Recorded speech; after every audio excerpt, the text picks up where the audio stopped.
There we go. Amazing glasses. Hi, Lauren. Good to see you. Well, welcome everybody to our third Friday, our tea talk with the Death Wives. We're so excited to have Dr. Pia Interlandi, Landy? Interlandi, yeah, yeah. I liked the flourish though. Yes. Ooh.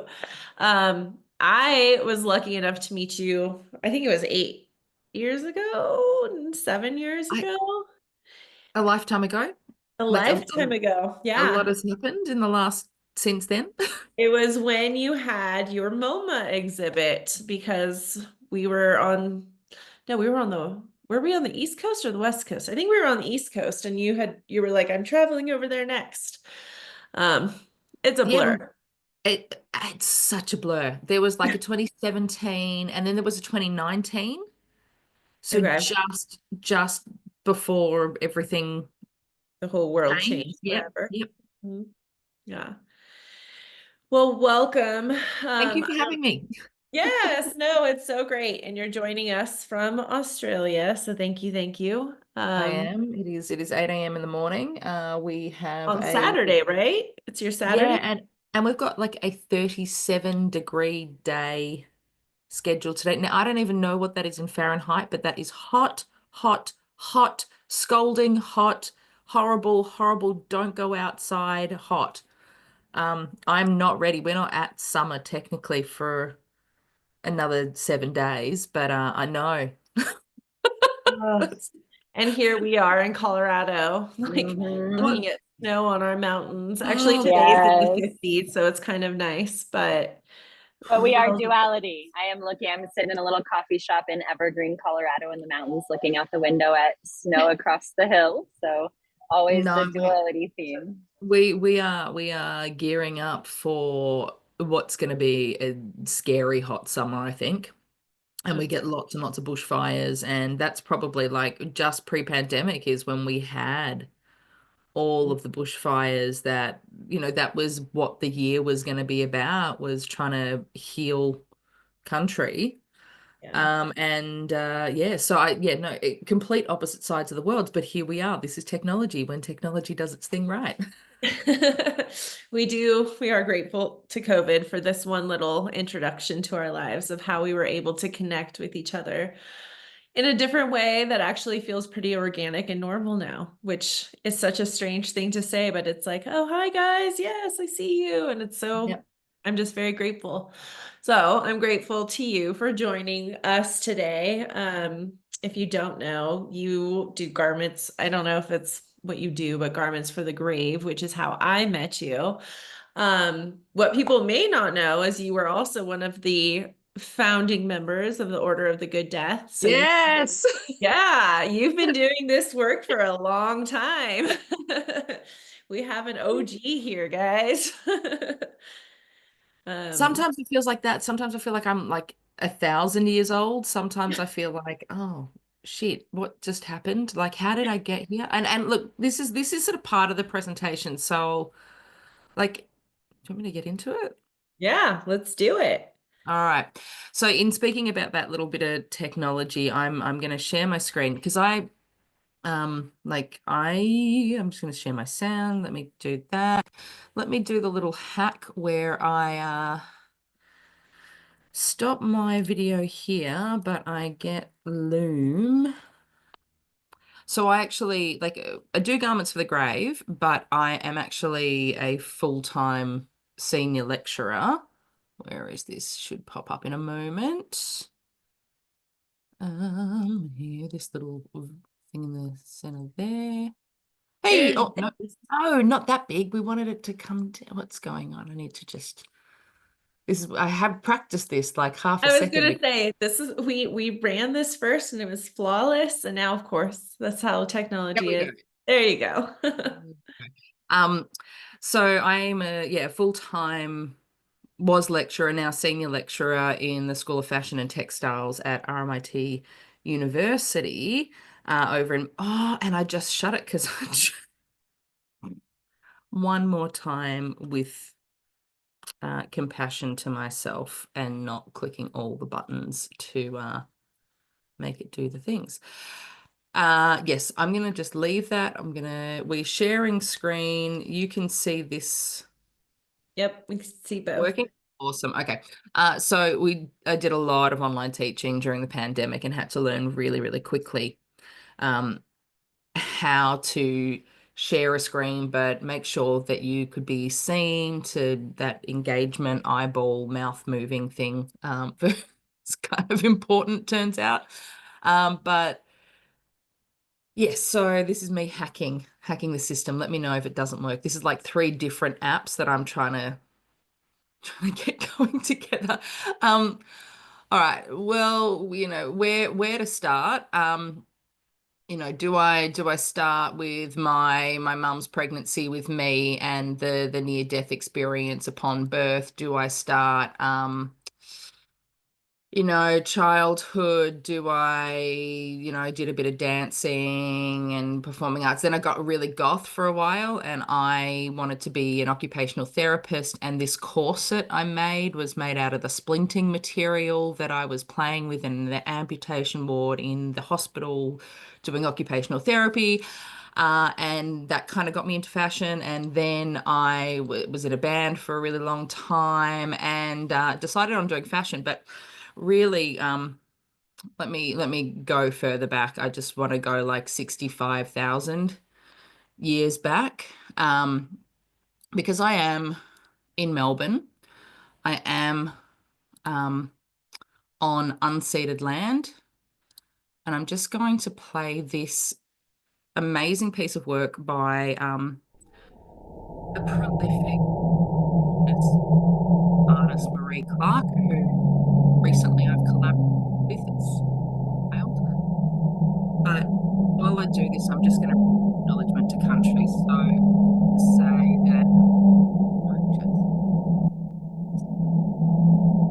I acknowledge the lands and the people of the Woiwurrung and Boonwurrung language groups on whose unceded lands I conduct my business, my work, my life, and on whose lands I've been educated, experienced last 4 decades. But I breathed and walked along Earth that was for 65,000 years the lands of generations of nations, Australians, and as a scholar of materials and materiality of generation, I've been a recipient of knowledge and education through it on any of this land. The soil, a literal site of life that was and life that will be. This land, this country that to share in calling home is consciously a place that I hope to ultimately give my body back into the soil to become part of the roots for those who come after. And so it's with great respect and acknowledge that I acknowledge, it's with great respect and gratitude that I acknowledge Indigenous ancestors and elders past as traditional custodians of the lands and waters across Australia. We have so much to learn and so much to repair and reconnect with the practices of the people who've been here for as long as our species has been alive and human. I acknowledge my privilege. So I am highly educated. I am in a place in the world where I'm safe.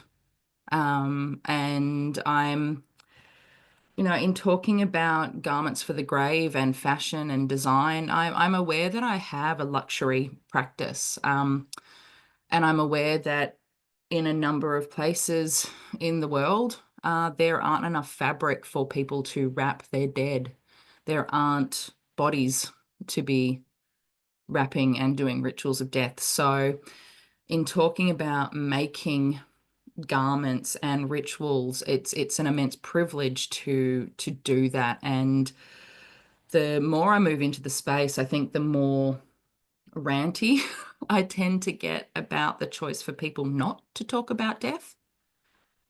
People who go, oh no, I don't want to talk about that. That's it.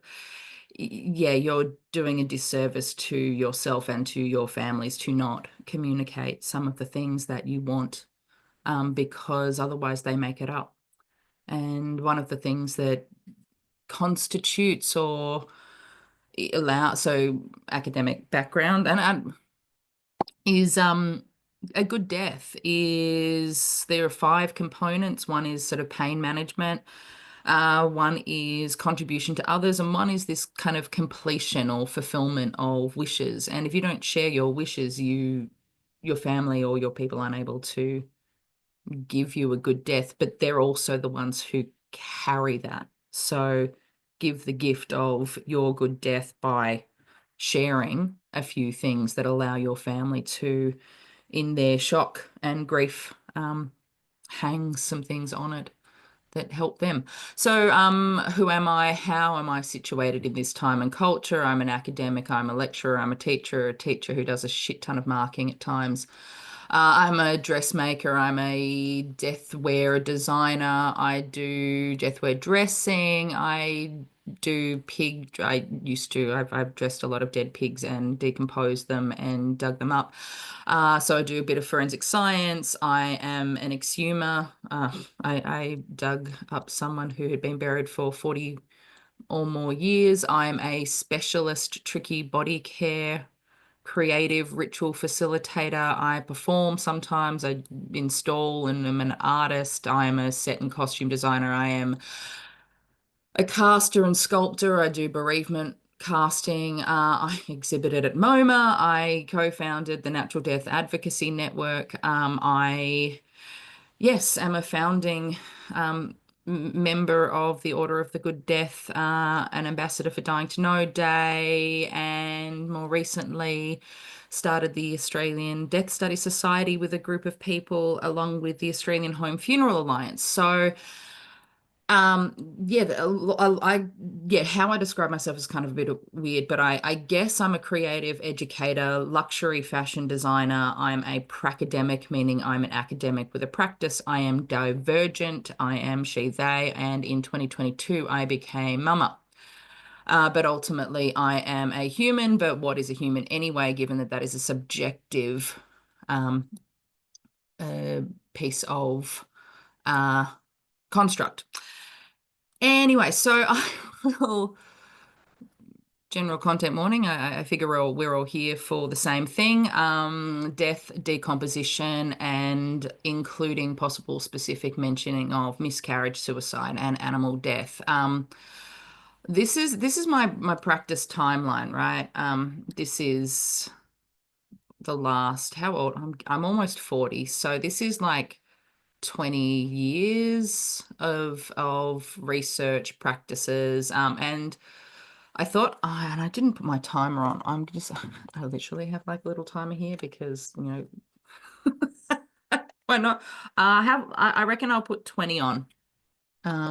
Considering I've burnt into some time, I'm just going to do that. All right.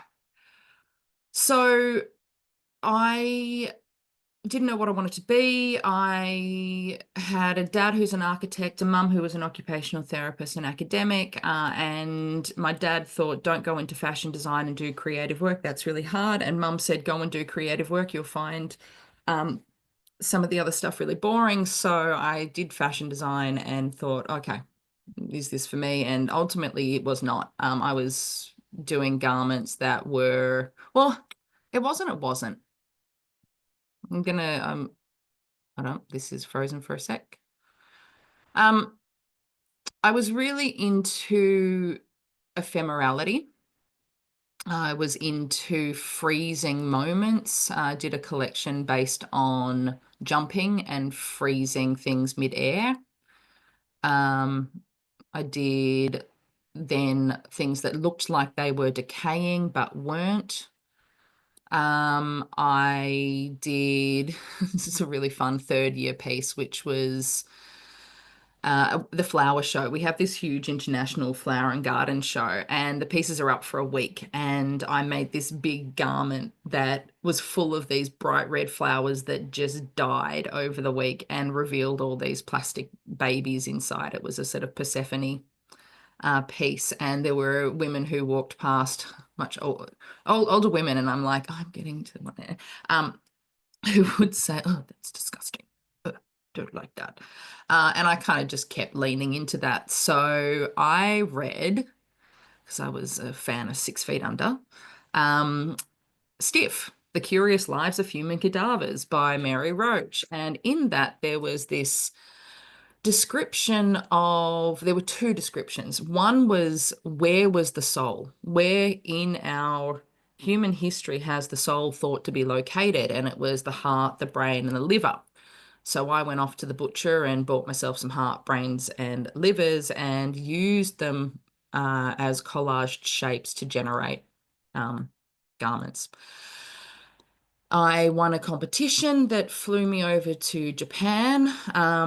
This was my 3rd year work, so I had a commentary on they wanted something that was about global connectivity. What connects us as people? And I said, well, there's a hell of a lot of things that separate us. Sexism, racism, religion, politics being catalysts for social division. But the thing that does connect us is our what's underneath our skin and our anatomy. And the prize was to actually go and train with an illustration master who died 3 weeks before I got there. Now, this was the first person who had kind of recognized my work, and I didn't know what to do with where do I put this gratitude? Where do I where's he buried? Oh, well, no, we don't do burial in Japan. Where? And no one knew. So that planted a little seed. I was still looking at this dissection. So I did a collection then, which was based on autopsies and what I perceived autopsies to be like. So cutting into garments with a Y incision and then kind of drawing. I had garments coming out of the Y incision, so I ended up with these really strange shapes here. And anyway, that was kind of my undergrad, and I really didn't think that I was ready to go into the fashion industry. That other little line from the Mary Roach book that stuck with me was, what is decomposition like? And she's interviewing someone at one of the body farms who says, have you ever seen the Margaret Hamilton scene in, oh my God, The Wizard of Oz? I'm melting. It's kind of like that. That took me then into these garments and lots of fabrication that dissolve. And that, has been one of these fabrics that I use and have used for now 20 years really in creating metaphors of decomposition, but surrender and relinquishing and dissolving, dissolution. So I got to the end of my undergrad. I did a couple of Fashion Week things. These are the Y incision garments that sort of transformed. And I went, I hate fashion. Hate fashion. I don't want to go into the fashion industry. And I was asked to come back and teach into fashion design. Oh, have I frozen? Oh, there we go. Okay. Come back to teach material studies. So this is our molecular and morphological structures of the fibers that we use in fashion, to, how do we, if we want to make a garment that does X, Y, and Z, what is the fabric that we choose? Or the flip side being, here is a fabric, what's the best or most appropriate thing to make out of it? Or how do you manipulate it and transform it to do something unexpected? While I was doing that, I was applying to do a master's, which was upgraded to a PhD. And I was really at that point going, all right, yeah, I'm talking about death. Like, this is about ephemerality, it's about transience, it's about nakedness, and what our clothing says about how it protects us, how it is a skin with which we present ourselves to the world. What does that mean if our skin or our clothing is more vulnerable than our bodies, but our bodies themselves are mortal? So what? And I was doing lots of these beautiful pieces that were metaphors and analogies. And then, the really normal thing that happens in life is that my grandfather died. This was my dad's dad, and he was really old. He had a fall, he had a bleed on the brain. He went to hospital. I started going in because he couldn't speak. And just felt like his care was lacking, like his eyes were always a bit mucky, and I sort of started going in and cleaning him, and I'd remembered that he'd had a lesion on his leg, and I thought, well, if they're not cleaning his face, are they addressing his leg? And I pulled back the sheet, and sure enough, his leg had died, and a couple of days later, so did he.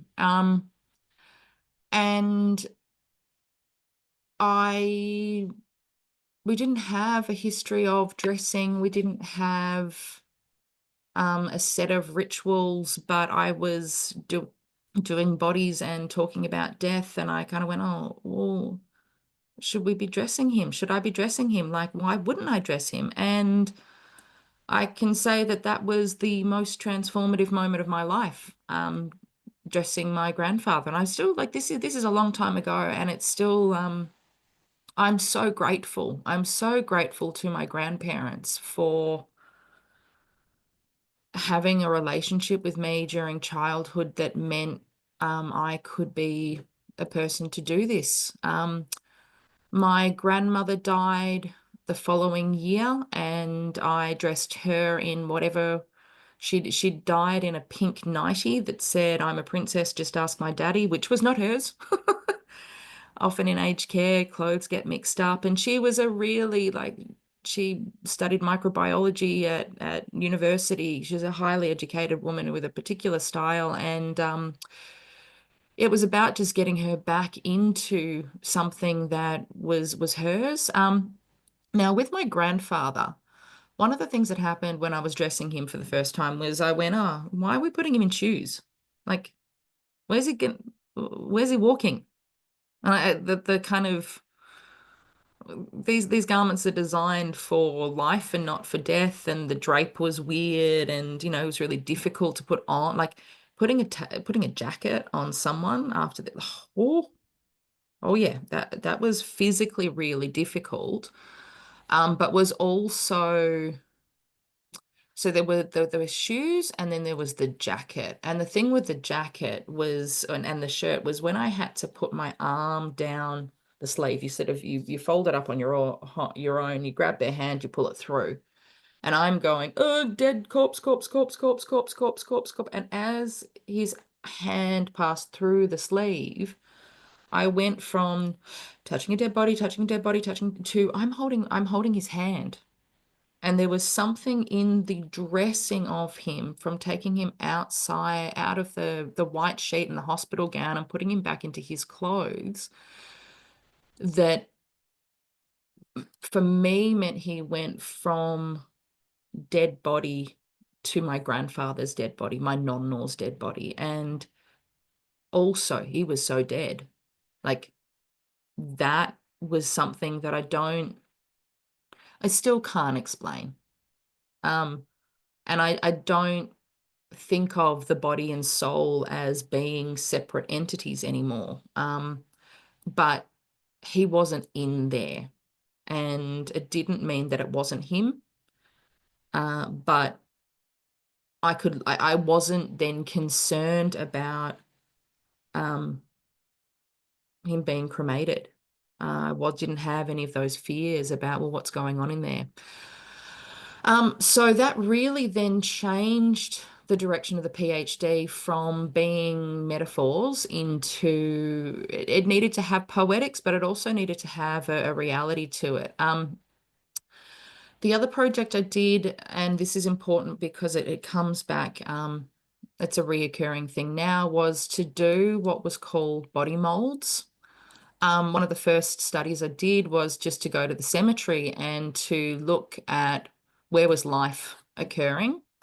And there was this giant rosemary bush coming out of one of the graves at Melbourne General Cemetery. And I went, oh, did the family use that? You reckon they garnish their food with the rosemary? Like, it is about remembrance. Like, that's kind of, is that gross or is that kind of nice? And I thought, oh, I think it's kind of nice. Anyway, so I was looking at, well, what grows from the body? And I started doing this series of body molds where I filled mannequins with soil and seeds and let them grow and then flip them over. And I started getting these root patterns that just, I couldn't, what my practice has ended up being is about creating scaffolds and then surrendering to them. There are processes outside of your control. And all we can do is help to facilitate and set up scaffolds, but we don't know. We don't know the end result. So I went from mannequins into then specific casts. I wanted them to be more individual, and I've returned to that as a profile picture at the moment. But I wanted to see what would happen to a dressed body that decayed and decomposed and grew into the earth. And so I did a project which I couldn't differ. It's called the Pig Project. And I washed, dressed, named, buried, and then recovered 21 pigs over a period of a year, and to look at the textile decomposition. But it's sort of a technical, it was textile decomposition in the context of natural burial.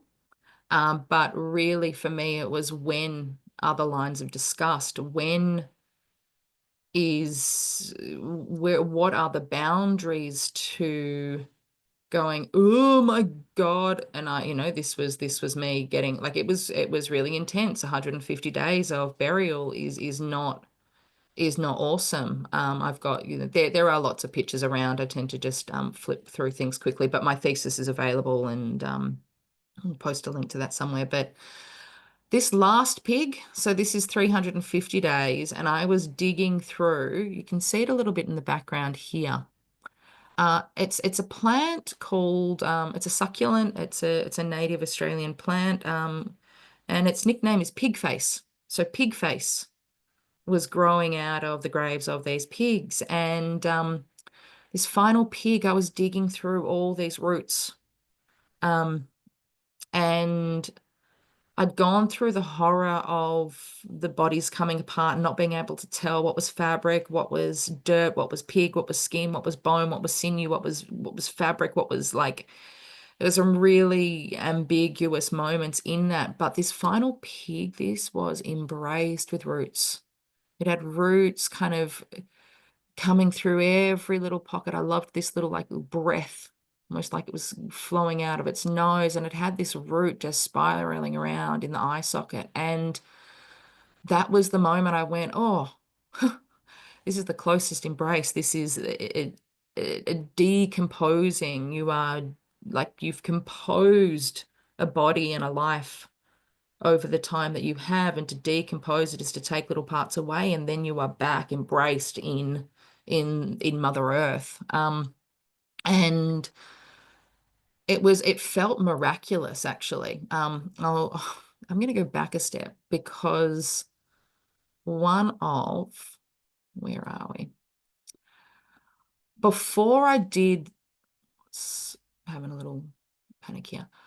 Before I did the garments for the pigs, I'd done the dissolvable garments and I'd done the body molds, and I'd been looking at the branching pattern, and I'd been embroidering that back onto dissolvable fabric. And basically my final garments for the pigs had this root pattern. I've got it here. Root pattern embroidered into this front piece, and thinking I could leave that with the skeleton. I was looking at, natural fibers and plant-based fibers, protein fibers like silk. And part of it was, could you design in an intentional remnant into the garment, someone's name, a poem, something, anything. And to test that, I did this little embroidery piece in polyester. And yet here it was doing it anyway. It didn't need to put the roots in. It was there anyway. So with all of that information, I did my final project in my PhD, which was called Garments for the Grave. And it was a series of pieces to address every part of the body. One of the things that happened to the pigs is that the nails fell off. So I sort of responded by making these handbags that a lot of it was intuitive, and a lot of it was informed by reading other people's work, exploring, responding and reflecting on my own experiences. But it was about closing the mouth, keeping the feet together. Because even though, that was, I missed that bit. Nonna was wearing shoes. Like, why the hell is not walking anywhere? And so I didn't put shoes on my grandmother. And then her feet looked really cold, really cold. And I ran to the car and got her slippers because she wasn't dressed. And so there's this constant maneuvering of the way that I've been thinking about dressing over the years to going, that's what felt right at the time, but I don't do that anymore. But they're all things and moments that resonate with my clients. Some want handbags, some want feet bags. Some say, please don't tie my feet together because I might need to walk. I'm currently working with a client who we're going to put her point shoes in with her natural burial shroud, which we're making out of her wedding dress. So I'll jump over to that. It's saying, oh, you're moving around too quickly. I'm going to just see if it will slowly let me zoom in over here. So I can literally, oh no, that's the clock clicking. It's not my computer thinking. Where were we? So Rachel is my current client. Super vibrant character. 42, but has lived with a lot of congenital issues that have meant that she wasn't expected to make it out of childhood.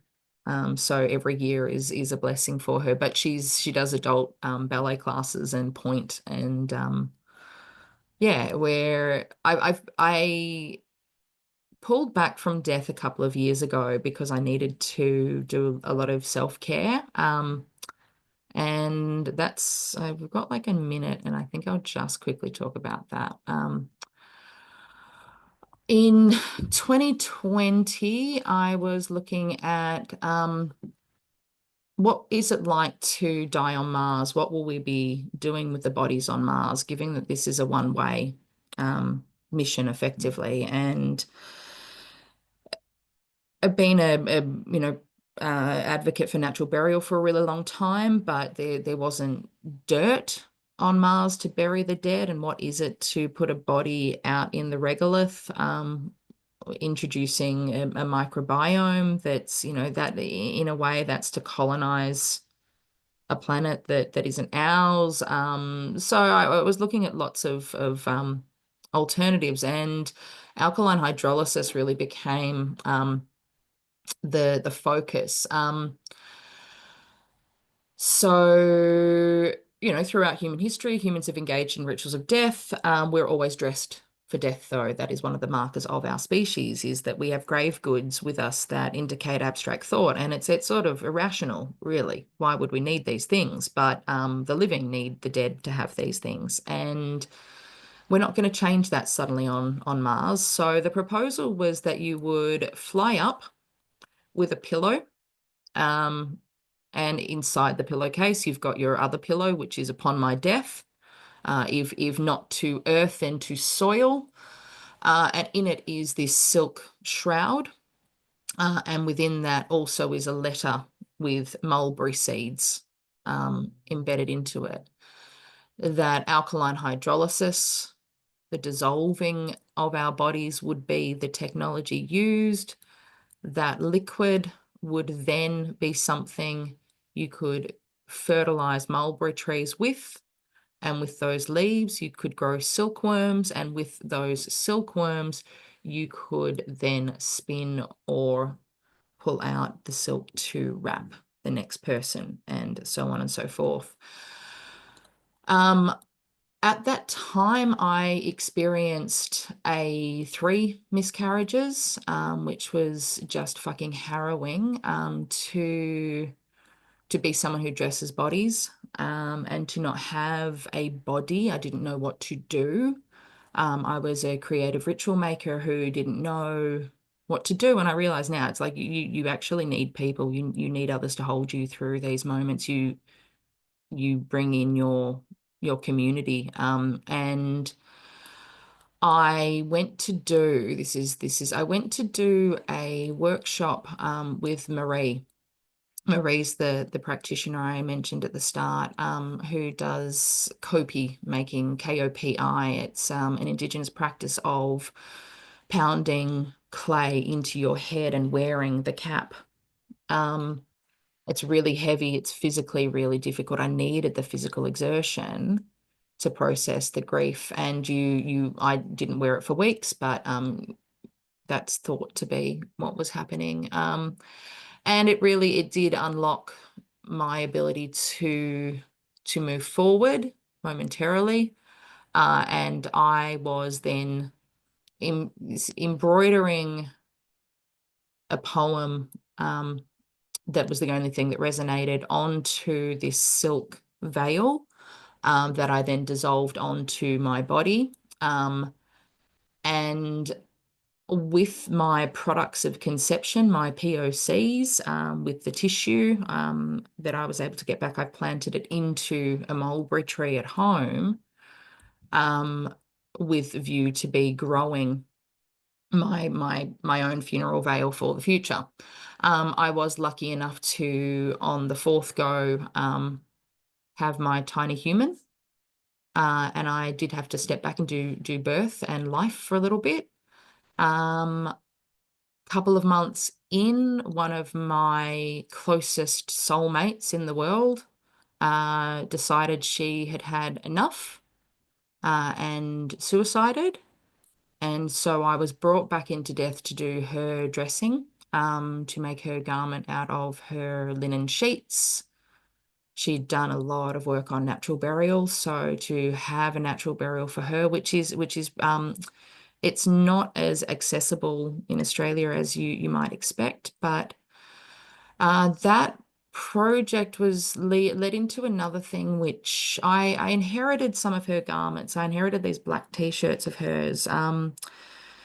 And I was quite concerned about losing the scent. I was quite concerned about them just becoming part of my wardrobe and forgetting that they were associated with her. And so I started embellishing them and transforming them through print, and these little decals. And we've just received some funding to do a project called Grief Garments, where we work with people who have the clothes of someone who's died. And we transform them, or it's about putting them back into your own wardrobe, because, as I've said, clothing is the skin that we present ourselves to the world with. And if you've got your clothes but not your person, and you wear their clothes, you represent them, but you represent them as you.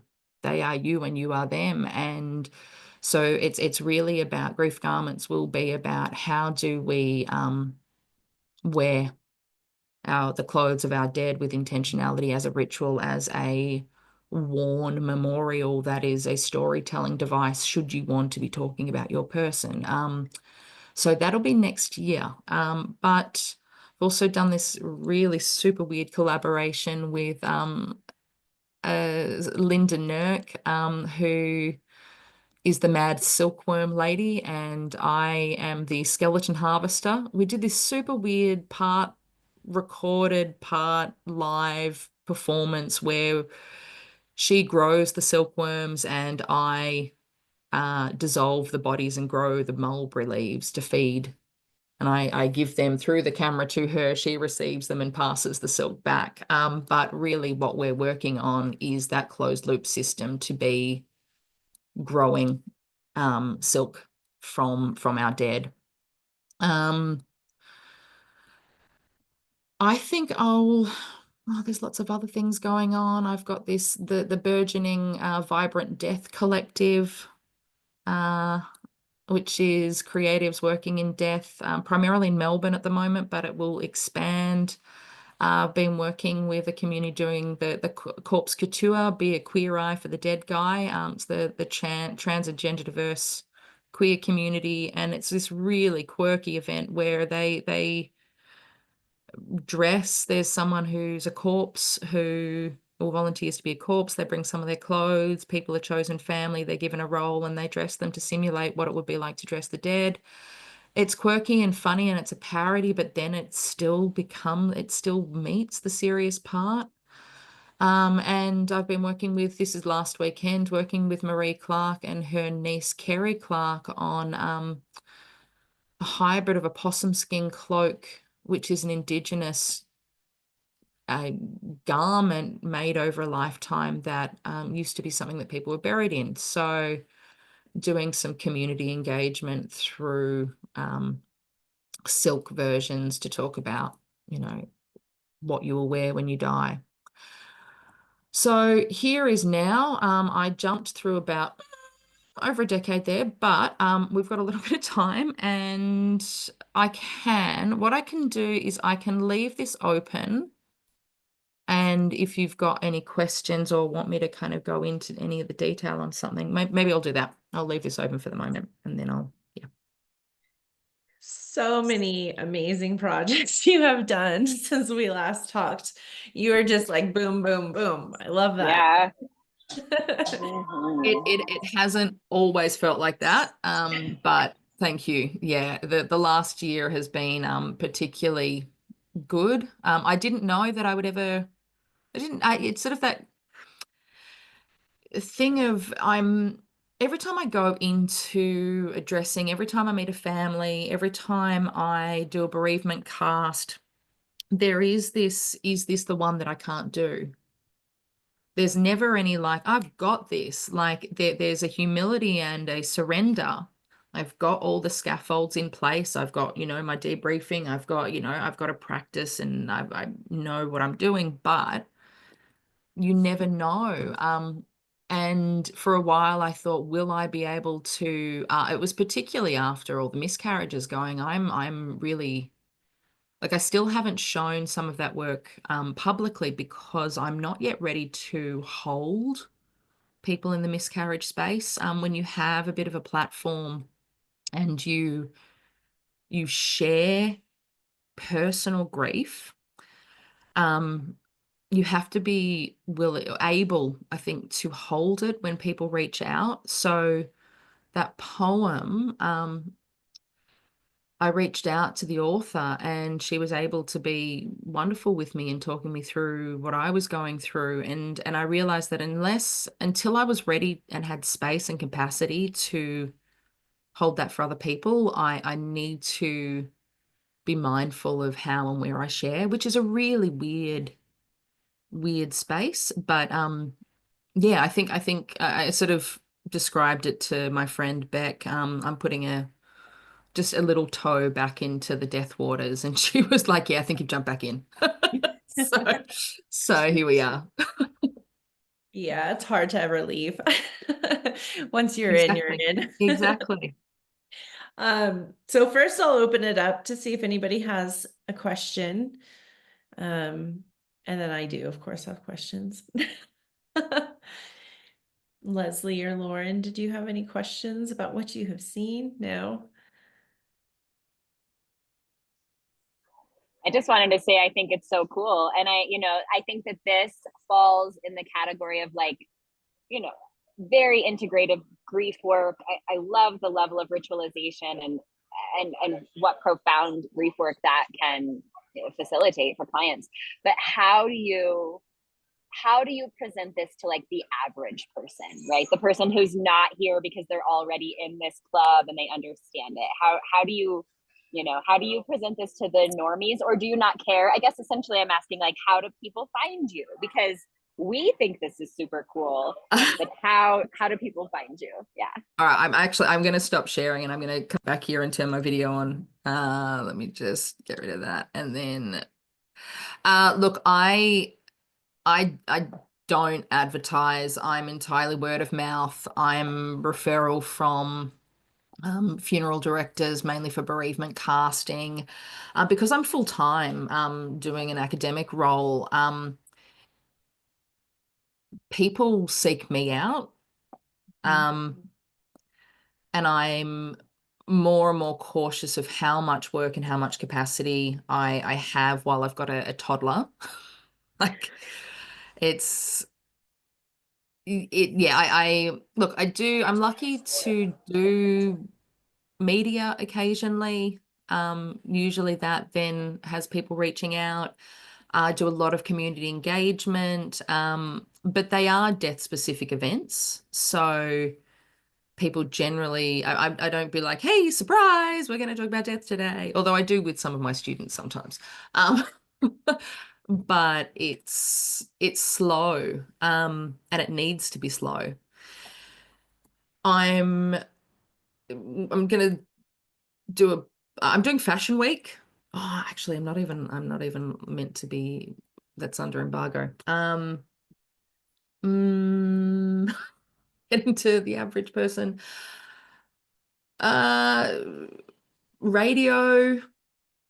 No, look, you're right. We are part of a community that know that are volunteering to be interested in conversations about death. Um, and but it's also it's conversations in the at conferences, it's in the hallways, it's in the elevator, it's on the lift, it's at the supermarket, because whenever anyone asks me what I do, I sort of go, oh, well, dress dead people, and that always it's a quick barometer of how much people want to be engaged, but really actually it is one-to-one conversation. I talk all the time. And I'm really open, and I don't shy away from the D word. And I think the response generally has been that that's quite refreshing, because it's not that people don't want to talk about death. Everyone wants to talk about death. They just need the kind of how do I, and I give them an inroad to that by being vulnerable and sharing and open. Yeah. It's it's at the vet, it's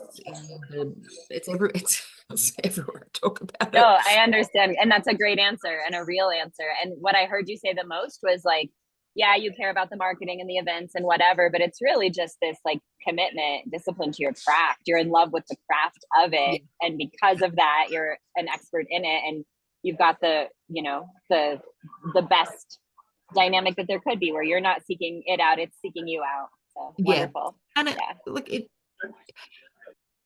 it's so important when when it gets done badly. You know that people are in for the rest of their lifetime of so not necessarily trauma always, but it's bad. And I think that for me, that being with the body and dressing the body is as good as it gets. It is the best point from which to grieve. It doesn't heal, it doesn't change that person's dead. It doesn't, but I think that seeing and holding and touching your person and realizing they're not in there, and that body is ready to do something else. When you have a family member who says, they've been home for a few days, and they say, I think they're ready, or I think I'm ready, or I think we're ready. Or when a family hands you their baby and says, we're like we're ready. Like, that, and I get goosebumps every time you get one of those reactions, but it's not even words. You see people's body positioning and body language change. You see their breathing change, and it's the slowness of being in that space with the person doing the dressing. It's not a viewing. It's not a 20 minutes before the funeral and let's put the coffin lid down. It is that slow layering through touch and through putting people back and surrounded in things that are about them or are done with an intention of love, that it's the best place to start your life without that person's physical presence. Well, their body. I don't know, it's a strange one. They're still physically present, but you just don't have the same ability to talk to them that way. Anyway, it gets a bit woo-woo, but that's what we're No, we at, where we couldn't are. agree with you more. I mean, I started by educating about home funerals as a funeral director who was like, what? This is how it should be done. And that is what I tell everyone. Be with the body. Number one, dress them, hold their hands, because we need to make that connection. There's such a disconnect from death already, but to make Yeah. a disconnect of the death of your loved one because you never touch them or see them haunts you forever. I have Yeah. never once in my whole career had somebody say, "Oh, I regret seeing them." Not one. Yep. But I have Yeah. had so many people, so many regret not.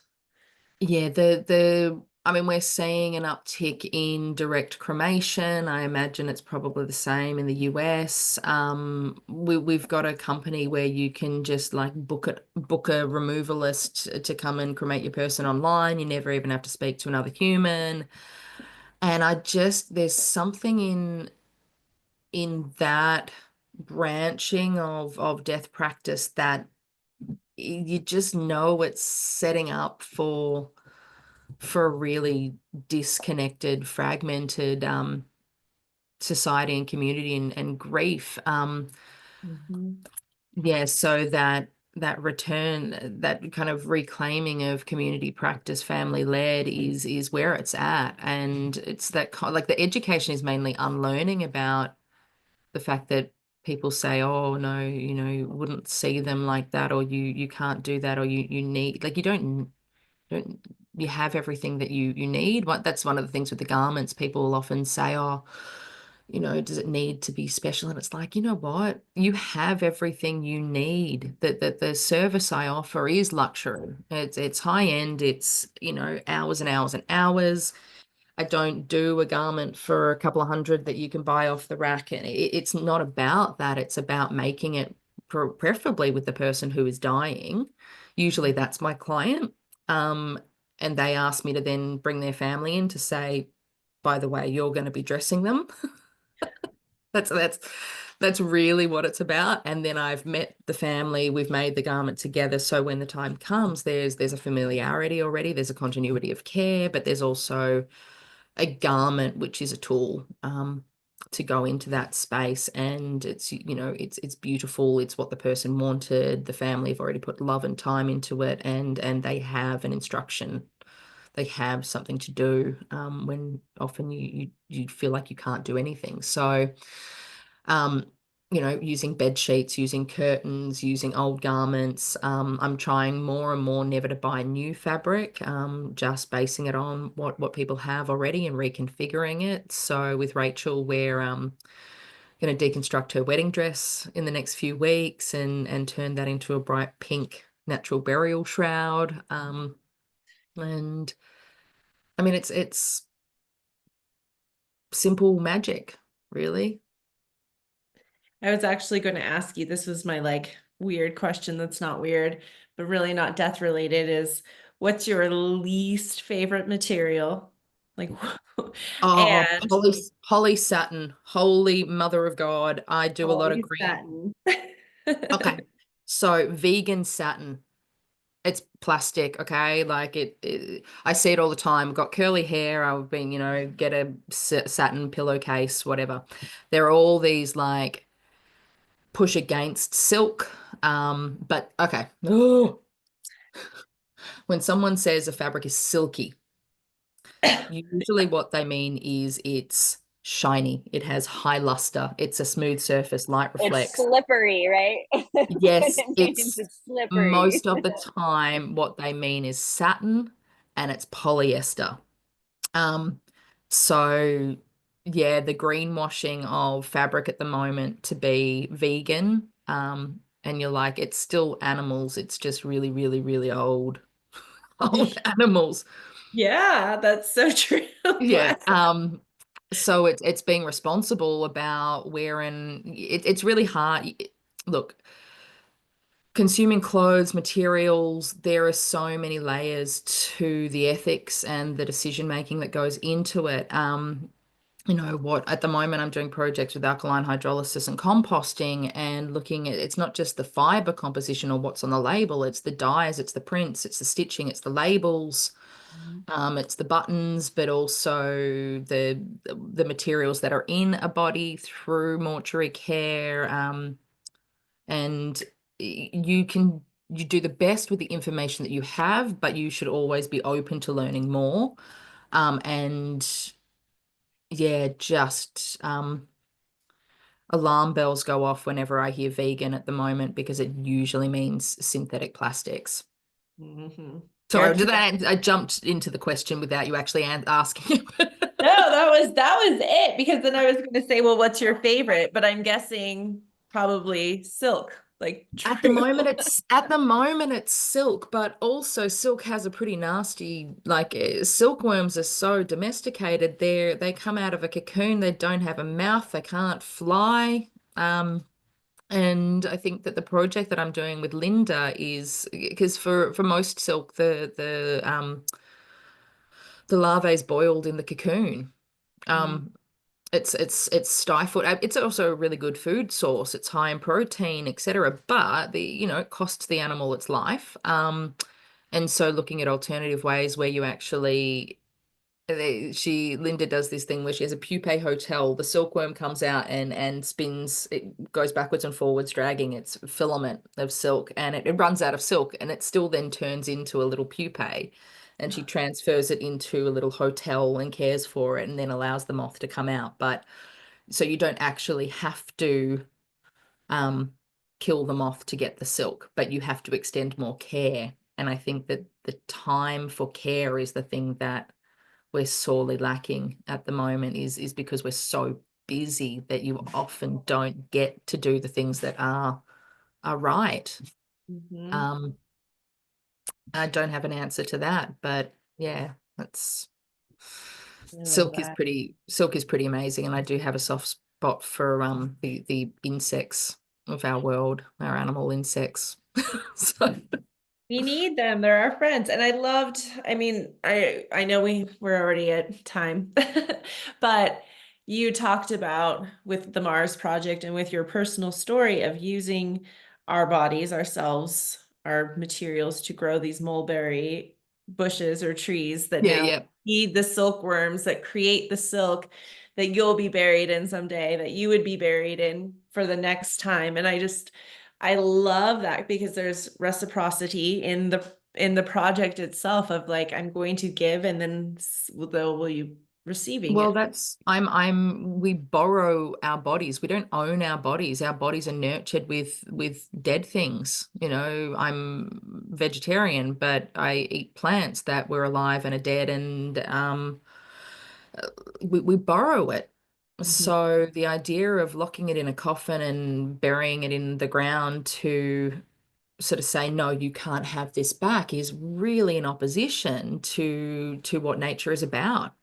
Um, so it's like our bodies are a real small part of the material mass that we leave behind on the planet, but it's a pretty big symbol of our values.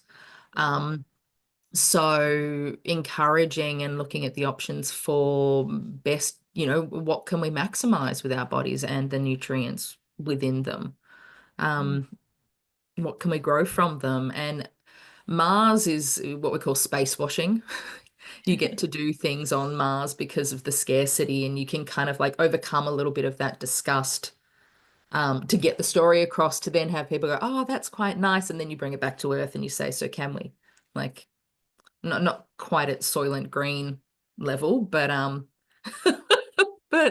circular systems, you know, there's an amazing I'm trying to write an article at the moment which does talk about Soylent Green, and I've got a quote on, it's from a book on cannibalism.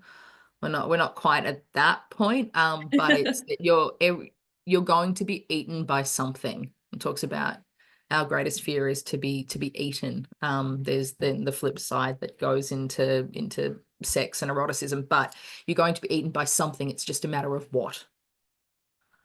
So I think Writing choosing, that one down. yeah, Good it's reminder. gonna be eaten by something. It's just a matter of what. Right. It's I just a matter think of that, time, like you said about the satin too, right? Like eventually you will be and eaten. Yeah. Yeah. that's the other thing about synthetics, and with things that, you know, natural burial, you have to have compassionate clauses in standards, because if it's about sustainability, it's not just environmental, it's economic, social, emotional, cultural as well. So you need all those things in balance to actually have sustainable practice. But yeah, there's that's a whole other. Well, I guess we'll have to have you back again so Oh, we can go love even it. more conversations. This has been wonderful. Thank you so much Thank for you. giving us an hour of your time. Again, I think we could Pleasure. spend many, many more. It's really nice to reconnect, and Yeah. I want to hear all about what's going on over there, and how the space is changing and how you are. I love what you're up to. Yes, so we'll be in touch. Beautiful. All right, you have a lovely afternoon, and till next time. Until next time. Bye, Thank you for sharing everybody. your brilliance with us. Thank you. Bye.